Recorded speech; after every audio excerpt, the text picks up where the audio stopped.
So the question is, how can you find a better way to fit in with people? Or how can you fit in better with social groups to make real friends? Like more like deeper friends, like not just like kind of superficial, especially with like the guys who aren't like the most popular in the group, you know? So all friendships are based on a number of factors.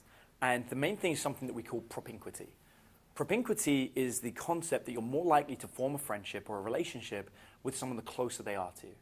So if you meet somebody in the same building as you, you're more likely to form a relationship than if you meet somebody in a different building. And the reason for this is because it's frequency of contact. The more frequently you meet somebody, you develop something called familiarity, and familiarity is what forms friendships. Okay. But the other half of familiarity is rapport. Rapport I define as common ground. So the more things you have in common and the more frequently you meet somebody, the more likely a friendship is to develop. So with these people that you're talking about, you're only hanging out with them through the other friend, and the interactions you're having, they're only surface level. You're only talking about the things that are happening at that moment. There's no deep connection. In America, one of the things that I love about America is Americans often bond over sports. So they'll talk about their local sports team, and it's just like an instant friendship. England's very similar, but the opposite. We hate each other over our sports teams. We will argue about, because we have so many sports teams so close together, because we're an island with like 7,000 sports teams or something. So everyone's constantly at conflict. There's like 3 fans per team, whatever. So that's not true. But the point is, there's just a difference in cultures. But I love how Americans use that. So that's a really easy way if you can get in sports and you can talk to any guy about it. I'm not into sports. So it's not something I can use to generate conversation. I do, however, hunt for topics that I feel I can talk to anyone about. A good example of this is I'm a qualified yoga teacher.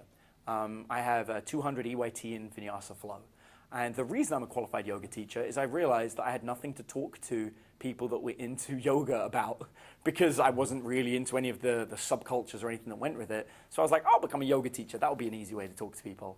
And once I developed that, it became very easy to have conversations. So I would recommend that if you don't have an interest that those guys might be interested in, that you develop an interest that you know would be of interest to people. I can tell you that most guys, however, there's 3 things that almost any guy will talk about. And by looking at you, I'm going to make some assumptions that at least 2 of them are things that you're interested in. One of them is working out, which I'm guessing you're somewhat interested in based on the fact that you have not a terrible physique.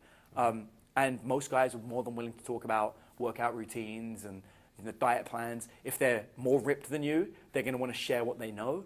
And if they're not as ripped as you, they're going to want to know what you know. So very easy conversation there. Next, most guys are more than willing to talk about women. I have never found a better way to talk to a strange guy than to talk about different techniques to meet women and make connections and talk to them. Very easy topic, and one that I'm guessing you've got quite a bit of knowledge in based on the fact that you know who I am. So that factor's somewhat there. And then lastly, business. Most guys are very happy to talk about business. I'm never going to forget this one time. I was in Austin, actually, before I lived here. And there was this beautiful woman that my friend wanted to talk to. And there was some guy that she was, like, really into. And my friend's like, you got to wing me, like, occupy the guy.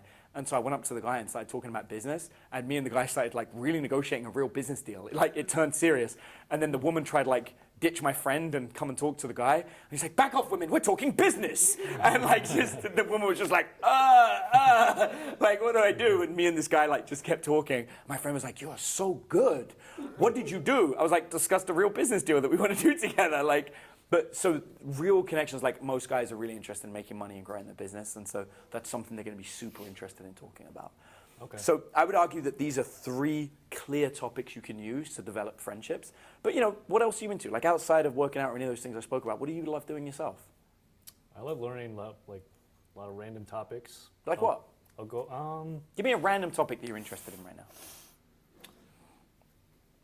I don't know, like astronomy, okay, astrophysics. Perfect. Astronomy and astrophysics. So I was hanging out with my nephew the other day, and I got my nephew to read Stephen Hawking's book, A Brief History of Time.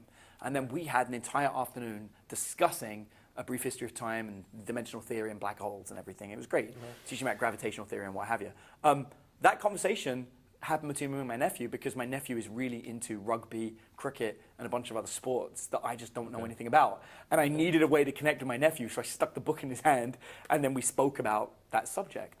So to throw it back at you, it would be very easy for you to bring up these subjects to talk to guys about and use that to form a deep connection. Okay. Cool. Do Makes you sense, think yeah. that would help? Yeah, of course. Cool. All right. Sounds good, man. Thank you. All right. Thank you.